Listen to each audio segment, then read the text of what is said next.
everyone. Today I will be presenting over women's. Hello everyone. Today I will be presenting over Women's Bureau, advocating for working women. This agency has a long and important history within the US Department of Labor. I will walk you through its origins, its missions, how it operates, who leads it today, and how effective it really is. We will also look at some interesting facts that may surprise you.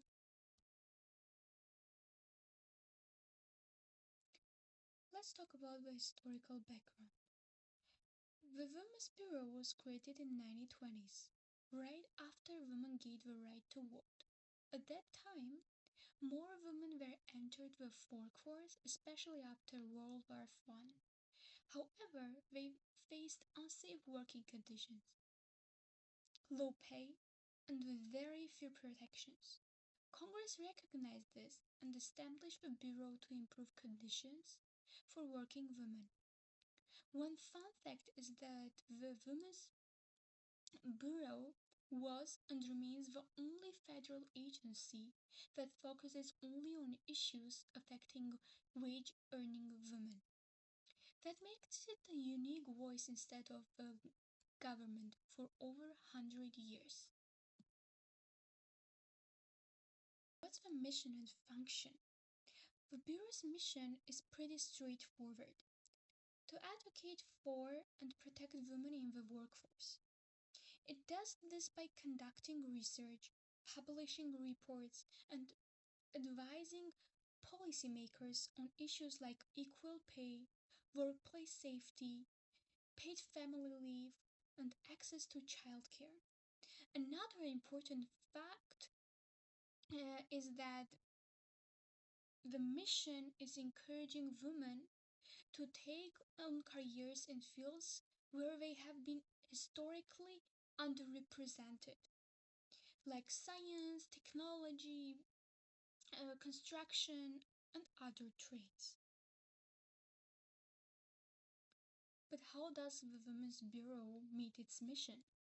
First, it produces detailed research on women in the labor force. Things like the gender pay gap, how caregiving affects women's careers, and which industries are most accessible to women. Second, it runs initiatives such as WANTO, which stands for Women in Apprenticeship and Non-Traditional Occupations. This program helps connect women to training and careers like welding, electrical work, and construction. Finally, the Bureau builds partnerships with employers or labor unions to promote workplace equality. It doesn't just sit on research, it actively tries to turn the action of the research into change. Currently, the Women's Bureau is led by Wendy Chan Hoon, who was appointed in 2021. She has been focusing on issues like caregiving, paid leave, and closing the gender wage gap. It's also important to know that the Women's Bureau is not a cabinet level department on its own. Instead, it falls under the US Department of Labor and reports to the Secretary of Labor. So while it plays an important role, it doesn't have the same level of visibility or budget as larger cabinet departments like Defense of Homeland Security. Let's talk about careers within the Women's Bureau. Jobs vary quite a bit. You will find economists, policy analysts, program managers, and administrative staff. Many of those roles require at least a bachelor's degree, often in economics, public policy, or social sciences. Advanced degrees are also valued, especially for research heavy positions. In addition, because this is a federal agency, uh, applicants typically have to pass background checks and drug screenings, just like in other government jobs.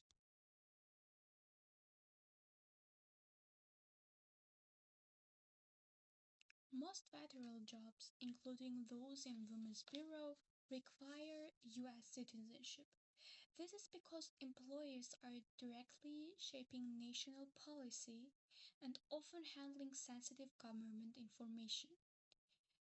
Sure, there are rare exceptions where non citizens can work for the government if they have very specialized skills, but that is unusual. So, for the most part, you need to be a US citizen to work there. But is the Women's Bureau really effective?